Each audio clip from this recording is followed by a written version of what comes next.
after it hits you. Don't try to beat it. Stats show you might lose. Stop. Trains can't. Well, it's the NFL Combine. You know how much I love the draft. You know how much I like college football and the convergence with the NFL. Now we have the NFL Combine. Albert Breer, top of the hour on Gronk considering retirement. And now we bring in one of the sharp guys in the NFL front office, Steve Keim, via the Coward Global Satellite Network, Arizona Cardinal General Manager. You know, Steve, first of all, thanks for coming on the show. Thank you again. You got it, Colin. Great to be on. Okay, do you make any decisions? I read something the other day where an owner or a GM said, listen, I'm not going to change my mind at the Combine. I know what I like. How do you view it? You've watched all these players on film. Is it possible that you would watch a player over the next 48 hours and dramatically change your mind? Not so much. Colin, I would say that this is a part of the puzzle. And at the end of the day, really to me, the getting to know the person is the most important part of this process, and then the medical information we acquire while we're here as well. But I tell our scouts all the time, many times we go out in the fall and we fall in love with these players on tape, and then we confuse ourselves in the spring because the guy jumped a certain height or he ran the three cone at a certain time. You know, unfortunately on Sunday at 1 o'clock we don't run the three cone, so you have to be able to play the game and process information, and to me that's the most important part. Okay, so your division now has changed. Now you got Garoppolo and Kyle Shanahan. Now you got McVay and Goff. Will that, Steve, affect how you draft? Will you look at more corners? Will you look at more pass rushers? Will your rivals, who you play now twice a year, will it change the way you view your organization? Well, I think you always have to make sure that you're building your roster to compete within your division. But at the same time, you know, there's no doubt that everybody in America knows that there's an emphasis on the quarterback position moving forward. And whether it's through free agency, whether it's a trade option or it's the draft, we'll certainly address it in potentially two of those different scenarios. So once we address the quarterback situation, we can obviously build around that player. But it's an exciting time because for me as a competitor, I would have it no other way. I mean, to see the Rams improve under Sean McVay, who's done a great job, and to see, Garoppolo have some success in San Francisco, and to see them on the right track. We know Seattle is a good football team. I love that competitive side of it, and to me, it brings the best out in all of us. You know this, Steve, being in this league, former executive of the year in 2014, that it is largely, not that you're completely quarterback dependent, but they touch the ball 65 times. You got to get that position right. I've said this. I think Darnold and Rosen are first-round quarterback picks. I think Josh Allen and Lamar Jackson are worthy of pick, but probably not, in my opinion, first round. I personally would struggle to draft Baker Mayfield. I can't get over the police video. I can't get over the antics. How does that land for you when you have multiple tapes of what I would call questionable judgment by a super talented quarterback? Well, number one, Colin, I mean, the one thing I've learned through the years is as a young scout, we all get enamored with the arm strength and the physical traits that these guys possess. And as you've seen guys have success in the NFL at that position, the one common denominator is what's between the ears and their ability to process information. So now, to me, I look at it a little bit differently. But at the same time, what you were just talking about, as I look back and I self-evaluate guys I've missed on, guys that the league has missed on, when there are red flags, whether it's off the field, whether it's learning ability, whether it's medical concerns, where we make our mistakes is when we ignore those red flags. Right. And to me, that's the biggest struggle because you're enticed by the talent, yet at the same time, those guys don't usually change. Yeah, that's kind of my theory on Baker is that, listen, I believe this is just my opinion on Sam Darnold. You can agree or disagree, but I like his human traits and physical traits. He's big, he's trunky, he's thick, he's got good feet, there's no ego, a blue-collar work ethic. He's a humble kid. I just like those traits. I don't know how much you can talk about a Sam Darnold specifically. I compare him to an Andrew Luck. Is there something about him that you really like? Well, I think you just nailed it. I mean, all the information that comes out of the school and the information that we've received about Darnold is what you just nailed. I mean, it's the intangibles. It's his attention to detail, and he does have those physical traits on tape that you get excited about. The ability to throw the ball vertically down the field, to be able to drive those deep outs with velocity. So to me, he's an interesting prospect. And again, all of these guys, as you know, Colin, are projections, which is a fun part of the business because it's a challenge. Is there, when you look at football now, it's no, I was having an argument with a friend the other day about this. I said, it's no huddle. I said, football players have never needed to be smarter. You got to be able to figure stuff out now. In college, they've got sandwich boards. In the NFL, you got about 6 seconds. Have you changed since we've gone to no huddle? Do you still think the exact same way about players? Have you changed what you think about players you draft? If they stay in school longer, is it an advantage? If they leave early, is it a disadvantage? How have you changed? Yeah, I mean, I think you nailed it. Is putting a heavy emphasis on the smarts and the ability to process information. Because, again, the two things that, to me, that we miss on is the heart and the mind.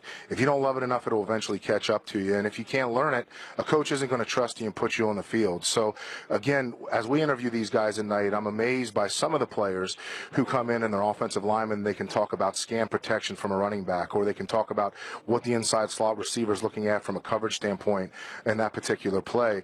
And then conversely, I can talk to a running back who doesn't even know what he's doing. So, I mean, to me, that all plays that all plays into it. And again, those are the red flags that I talked about. I mean, it's alarming, and you have to pay attention to it. Is it possible Washington did this? It worked out. Kirk Cousins has been a nice player for them. Would you consider drafting 2 quarterbacks? Because right now, you and Minnesota are the 2 teams. You both have very good rosters. But you don't have the quarterback settled. Why not, Steve, draft 2 quarterbacks? One in the first, one in the sixth. Again, I don't think there's any doubt if you have conviction and you like a player, and I say this all the time, you know, if you feel like a guy is a franchise quarterback, take him in the first round regardless of projections and don't look back. If you think a guy is a developmental type quarterback that you can grow with at some point in time and may end up playing, you take him in rounds 4 through 7. So again, I think that idea is certainly something that we'll take into account and consider this spring. I'm gonna throw my theory out. Larry Fitzgerald, one of the great humans in this league, and I think as good as Jerry Rice, in my opinion. I really do. I think he's that great of a player. I'm going to throw a theory at you that you sat him down and you said, listen, we're going to draft a quarterback, and we want you to be here for a year because we want him to see how hard you work. Did you ever sit down with Larry and say, Larry, we need you for a year because of your maturity, and we're going to segue to the next franchise quarterback? Did that ever take place? Well, I mean, I think it was more of a conversation, and really it wasn't that it was, a serious demand on his side or our side, but it was more of a conversation that he, I think, between Michael Bidwell and myself, have built enough equity with him to know that we're aggressively going to approach that position, whether it's, again, through free agency or the draft. And more than anything, Larry Fitzgerald not only means so much to us on the field, in the locker room, but as you know, Colin, in the community. I mean, there's no better pro than him, and he just means so much to us. And at the end of the day, the guy's still playing at a high level at his age, and I think he still likes what he's doing. So, I mean, to me, it made sense, on all fronts because of those factors. In the next 10 years, you have a chance to face Jimmy Garoppolo 20 times. Bruce Arians told me on this show, and I know you don't tell him everything about personnel, but he said, I never heard whispers that we were interested in Jimmy Garoppolo. Now he's in your division. Steve, can you confirm or deny, did you consider Garoppolo at any point in the last year, make a call or two?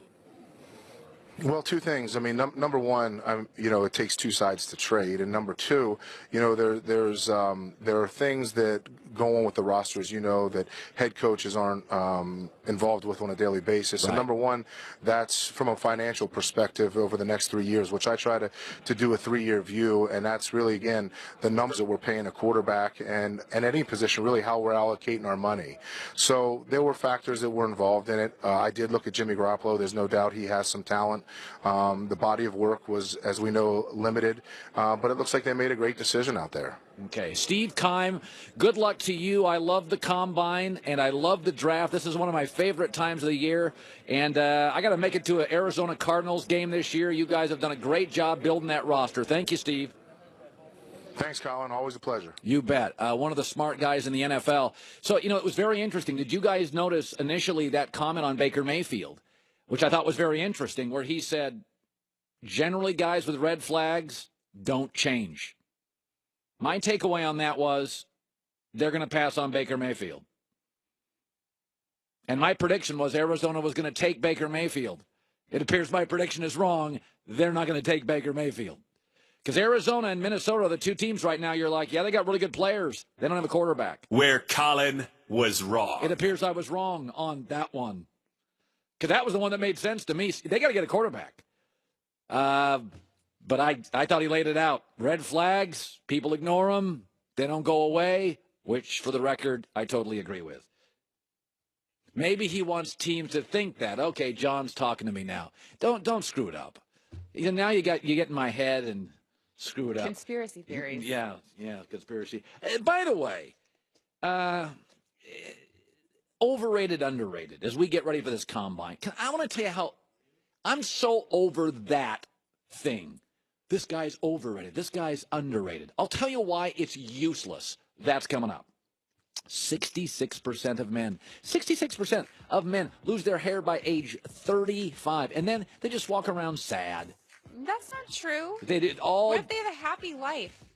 And they're you bald. You don't need hair for that. Oh, yeah, you're a lot happier when you've got a big bushel upstairs. Are you pointing at yourself right Yeah, now? I walk around just Wow. jumping jacks all day. 66% of men lose their hair by age 35. Do something about it. 4hims.com, a one-stop shop for hair loss, skin care, medical-grade solutions, real doctors, well-known generic equivalents. This is not herbal supplements. Prescription solutions backed by science. There is no waiting room. There's no awkward doctor visit. Save hours going to 4hims.com. You answer a few quick questions. Doctor reviews it, prescribes you directly to your door. Order now. Trial month, $5. That's it. Go to the website for details. FORHIMS. That's 4hims.com/Colin. 4hims.com/Colin.